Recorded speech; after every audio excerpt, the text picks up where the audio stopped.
Hello, রবিবারে বদলে গেছিলাম শনিবারে ঘুরতে। আর শনিবার থেকে কিন্তু ঠান্ডাটা একটু কমই লাগছে। তো আমরা বেরিয়ে পড়লাম ঘুরতে, কিন্তু আজকে আমরা নির্দিষ্ট কোথাও যাচ্ছি না, আজকে আমরা শুধু রাস্তায় ঘুরবো। এক এক সময় মন চায় আমার আর রাজার এরকম রাস্তার মধ্যে ঘুরতে, ভীষণই ভালো লাগে জানো তো।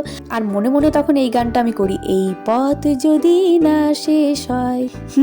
যাই হোক, ঘুরতে ঘুরতে আমরা মুচিপাড়া থেকে সোজা এলাম বেনাচিতিতে। আর বেনাচিতির ট্রাঙ্ক রোডের পাশে একটা ডিম সিদ্ধ দোকান আছে, সেখানে খেলাম হাফ বয়েল ডিম সিদ্ধ।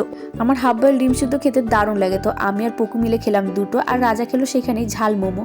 আবার সেখান থেকে আমরা বেনাচিতি বাজারে এসে খেলাম জল ফুচকার সাথে দই ফুচকা। আবার যখন ফিরে আছি তখন দেখলাম ঘুগনি, শুধু ঘুগনি না, উইথ মাটন। তো প্রথমবার টেস্ট করলাম, দারুণ ছিল কিন্তু খেতে।